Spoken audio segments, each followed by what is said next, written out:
welcome back to my channel. I'm Rachel, the owner and creator here at the Eclectic Cottage in Spokane, Washington. Happy Friday, everyone. For today's video, I have a little end table cabinet that my husband and I actually found on the curb on our way home one day. And of course, I made him stick it in the car so I could save it. So that is what I worked on for today's video. I absolutely love the way that it came out, you guys. I hope you like it too. And without further ado, let's get to today's video. For today's video, I decided to tackle this little end table project. My husband and I found this on the side of the road, not too far from our house. It had a wobbly leg and some significant damage to the top. My husband fixed the leg for me, and now it's time to get started fixing the rest of it and getting it ready for paint. The first thing I needed to do was address the top of this little end table. This thing was made of MDF with a thin veneer over the top, and it looked like the veneer had gotten cracked and then some sort of liquid had gotten onto it and swollen the MDF underneath. So there were a couple places that were pretty raised. So I'm taking some 60 grit sandpaper in my little palm sander, and the first thing I'm doing is trying to smooth those raised areas out. Once I get them so that they're smooth to the touch, I did switch over to some 220 grit sandpaper just to make sure that everything was as smooth as I could get it before I go in with some paint.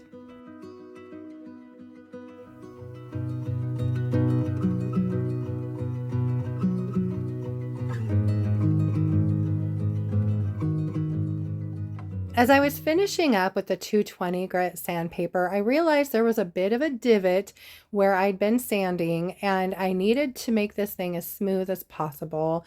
So I decided to go in with some Bondo to try and smooth that area out. So I'm just mixing the soft stuff with the hardener, I don't know exactly what you call it, really well with my little knife here, putty knife. And then I'm just going to smooth that over my area that has a little indent to it as best I can.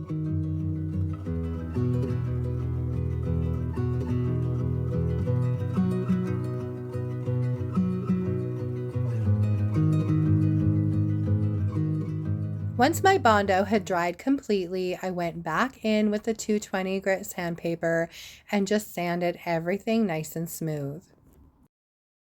Now, to keep this from happening again, I decided the best course of action would be to clean everything up and then put a coat of shellac over the top of the areas that I had sanded just in case. So I just wiped everything nice and clean, and then I gave it a couple good coats of shellac.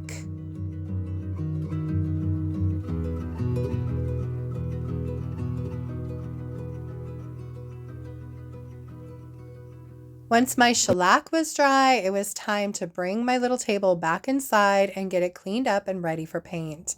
I'm using my cred cutter here to get everything nice and clean, just making sure that I give every inch of this little table a good wipe down.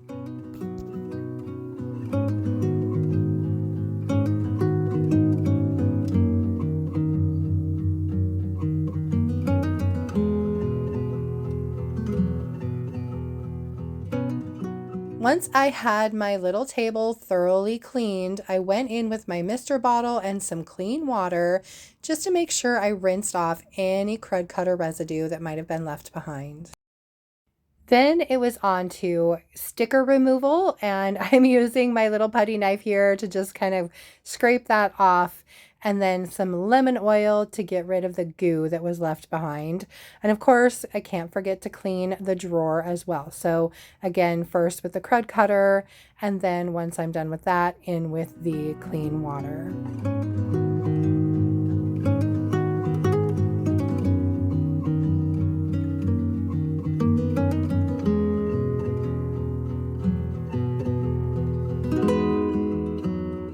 Finally, it is time to add some paint to my little table. Now, I'd already decided I wanted to paint this table black, and for my paint, I chose DIY's Little Black Dress. I love the DIY paint for many reasons. It's no VOC, so I can safely use it inside. It's clay based, so it sticks to just about anything. And it is highly pigmented, so a little bit goes a long way. It's also water based, so I usually use my mister bottle when I'm applying my second coat to help smooth out the paint a little bit and just move it along. Another reason that I like it for this project in particular is that it's relatively thick and it does not self-level, which means it covers up a lot of little blemishes and imperfections. I'm really hoping that if I didn't get the top completely flat, this paint will help me hide it. Now, of course, since this paint doesn't self-level, it does tend to leave behind some brushstroke marks, and I like a smooth surface when I'm finished painting a piece. So I sand basically everything I paint. I am going in here with some 220 grit sandpaper on a little flat hand sander, and I'm just running it across, trying to knock down some of those brushstroke marks. And then I'm going around the edges with some 220 grit sandpaper by hand and doing a little bit of distressing while I'm smoothing out my piece.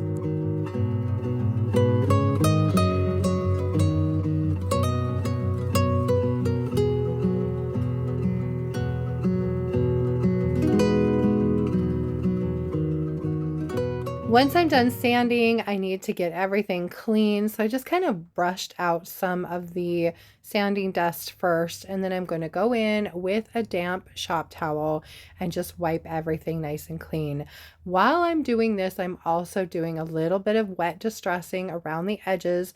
I really wanted some of that warm wood tone to peek through this black paint to kind of tie in the legs, since I am leaving those the original color.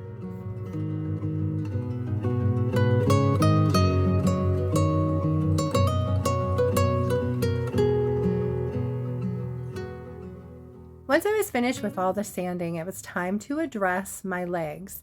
Now, like I'd mentioned earlier, I want to keep these the original color, so I'm starting here by giving them a good cleaning, just wiping off any dust and some paint that I'd accidentally gotten on them. And while I was there, I went ahead and cleaned the cobwebs from the bottom of this little table too. Then, to really clean these legs up and make them shine and mask any areas where they might be missing a little bit of the finish, I'm going in with a coat of gel stain on all of them. I'm just applying that with this shop towel, smoothing it out over the entire surface, and then just letting it dry.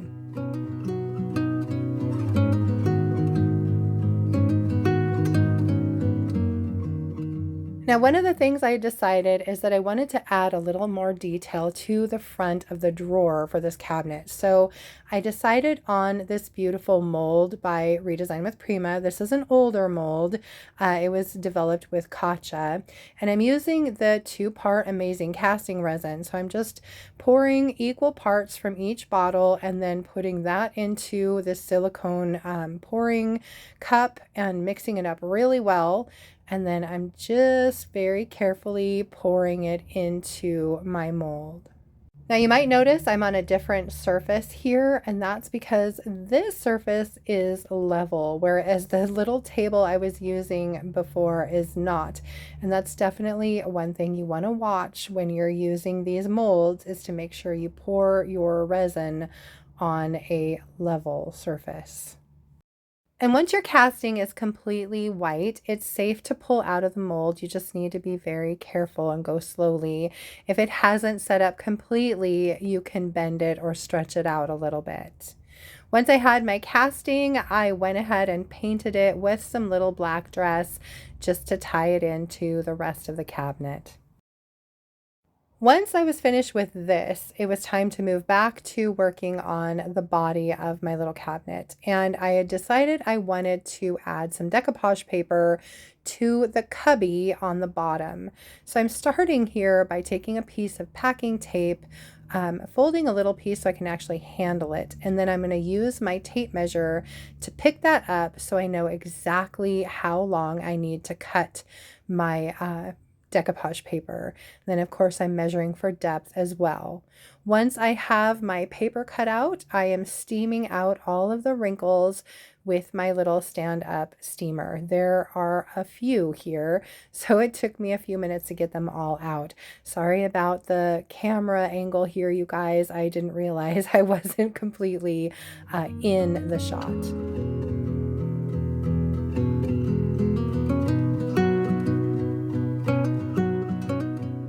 Now this beautiful paper is another older item by Redesign with Prima. It's out of a 3-pack called Petals Adorned, and I just love this big flower. Once I had my paper in place and I knew that it fit well, it was time to decoupage it to my cabinet. I'm using DIY's clear liquid patina as my medium, and I'm starting at the front of the cabinet. I'm just laying a nice even coat in a little starter strip along the front edge here, trying to be careful not to get any on the sides as I go. Then I'm carefully pulling my paper forward, making sure that it's still lined up with each side, and then laying that front edge down along that starter strip of the patina. You can see here I'm just smoothing that paper down into the liquid patina and then just kind of pushing it back, making sure I don't have any wrinkles and that all of my corners are lining up like they should. Then I moved on to applying the next section of my decoupage paper, again applying a nice even pretty liberal coat of that liquid patina down and then smoothing my paper out over the top. And then before I move on to that back section, I'm going to go ahead and go over this front portion with a coat of that liquid patina. I'm going in with a pretty generous coat here and just making sure that it's nice and smooth. And then once I have a good top coat over these first couple of sections, I will move on to applying that back portion of the paper.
While the decoupage medium was drying, I decided it was time to finish up the drawer.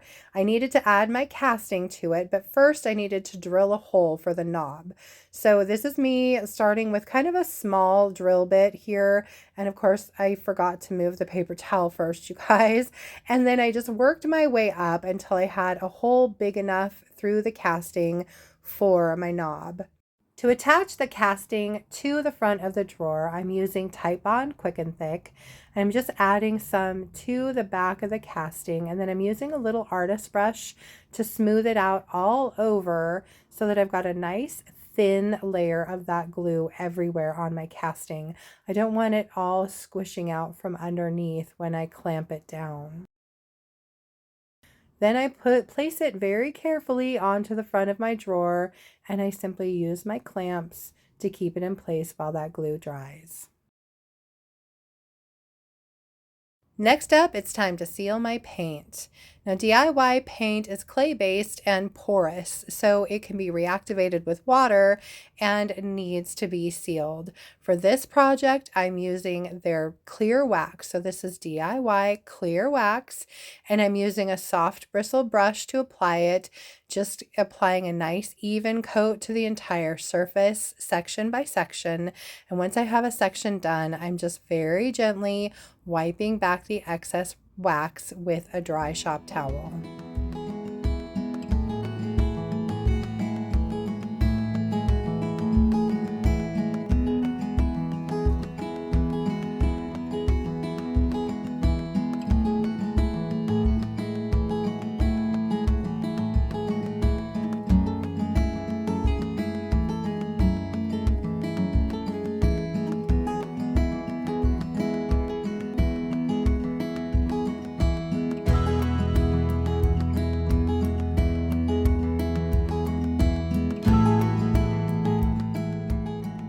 Now, I like to put a coat of wax over my decoupage paper, but before I could do that, I needed to clean my brush because it had picked up some of that black paint and was pretty dirty. So I used some mineral spirits, cleaned it up really well, and I'm going over that decoupage paper with a coat of my clear wax.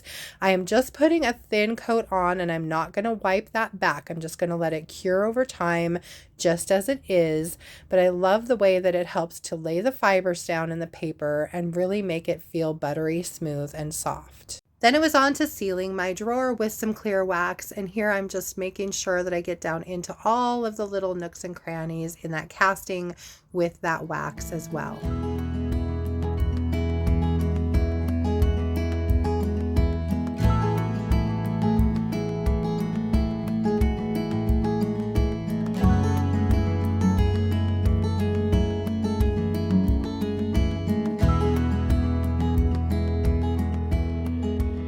Then to really make this casting shine, I am adding some Decor wax by Redesign with Prima. This color is called Eternal. It's a beautiful kind of antique gold, and I'm just applying that with the tip of my finger very gently over the top of this casting. Once I'm done with this step, all that's left to do is add the knob to the front of my drawer, and my little roadside found cabinet will be complete. I love the way that this cabinet came together. I think it's so elegant and beautiful, and I hope you guys like it as much as I do.